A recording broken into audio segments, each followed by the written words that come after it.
Welcome to Stories with Liz. It is time for some tragedy with Anton Chekhov and his short story called The Malefactor. It was first released in 1885.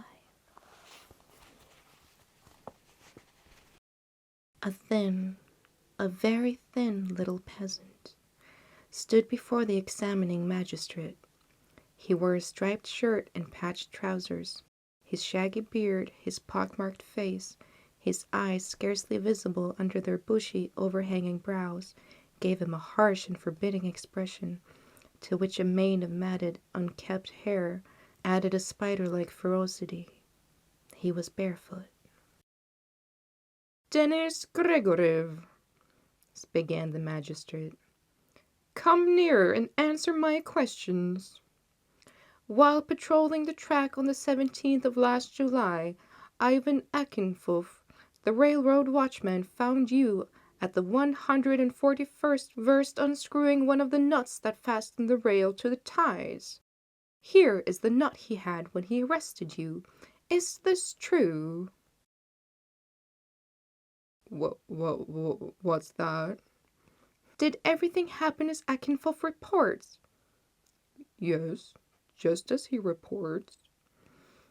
"Very well. Now, what was your object in unscrewing that nut?"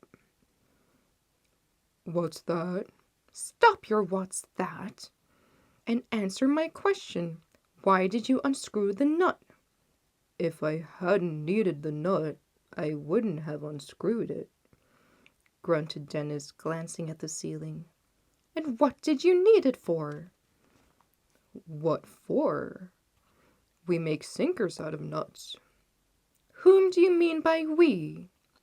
"We, the people, the peasants of Kilmov." "Look here, man. No playing the idiot. Talk sense, and don't lie to me about sinkers."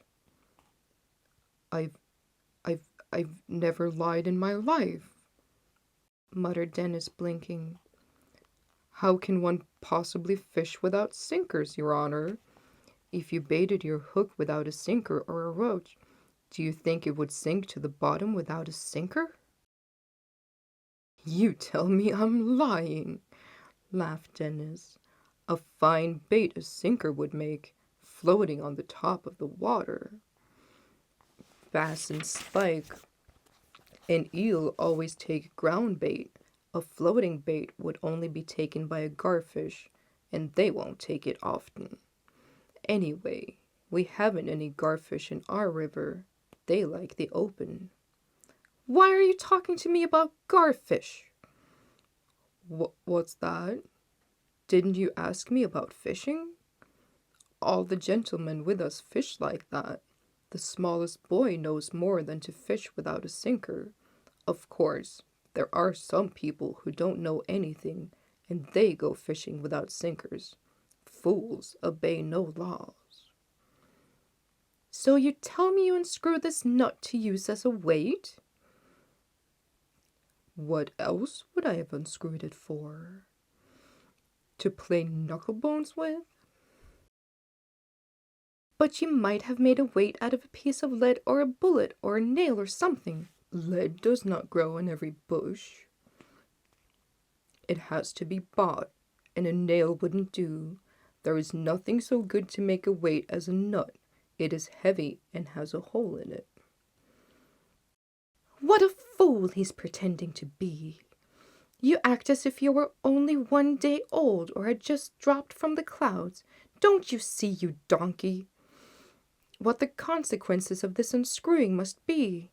If the watchman hadn't found you, one of the trains might have run off the track and killed everybody, and you would have killed them." "God forbid, Your Honor. Do you think we are wicked heathens? Praise be to God, kind master. Not only have we never killed anybody, we've never even thought of it. Holy Mother, preserve us and have mercy upon us. How can you say such things?" Denis smirked and winked incredulously at the magistrate. "Huh! For how many years has the whole village been unscrewing nuts, and not an accident yet?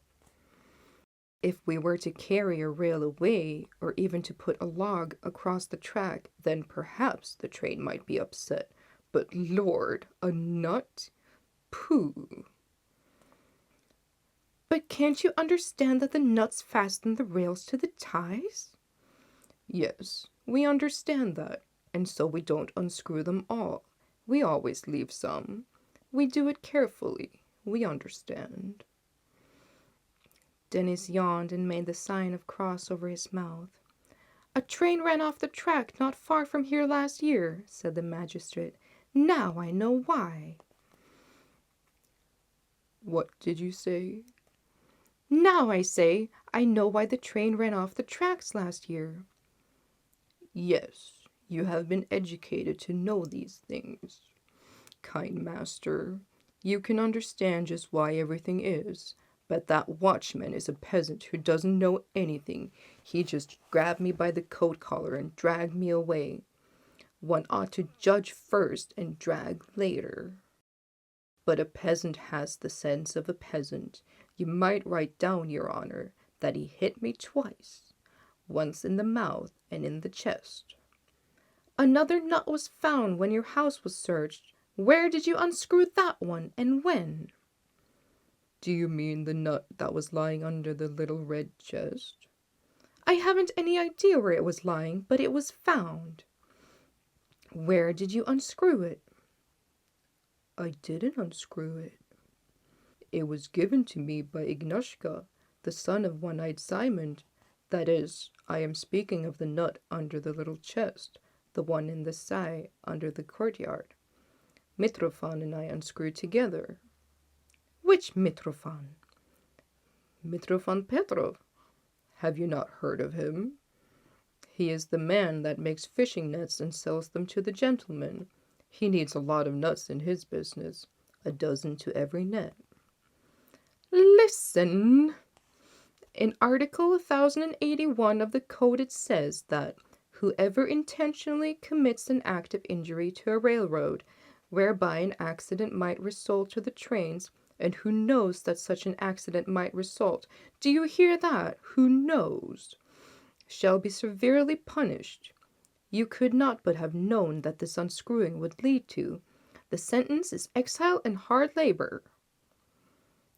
Of course, you know that better than I do. We people live in darkness. How can we know such things? You know it all perfectly well.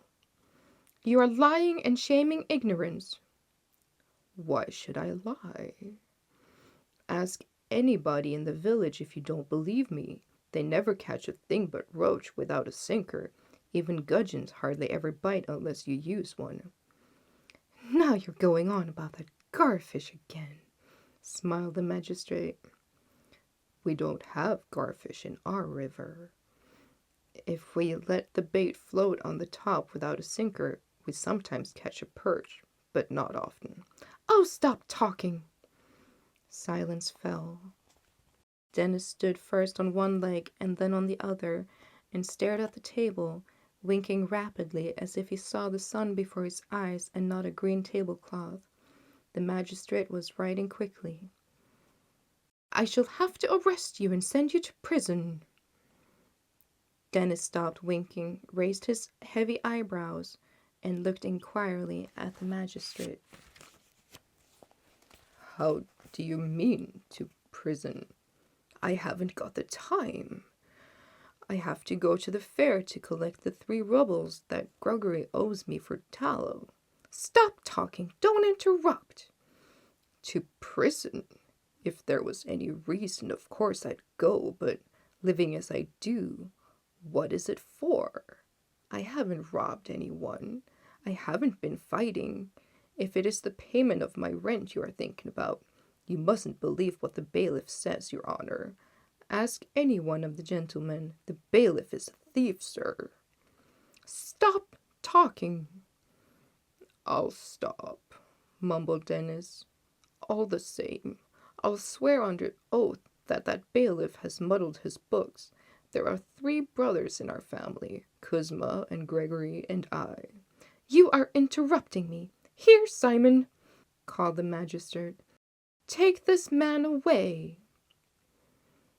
"There are 3 brothers in our family," muttered Dennis as 2 strapping soldiers took hold of him and led him out of the room. "I can't be responsible for my brother. Kuzma won't pay his debts, and I, Dennis, have to suffer. You call yourself judges. If our old master, the general, were alive, he would teach you judges your business. You ought to be reasonable and not condemn so wildly. Flog a man if he deserves it." The end. Sad one. I hope to see you next time.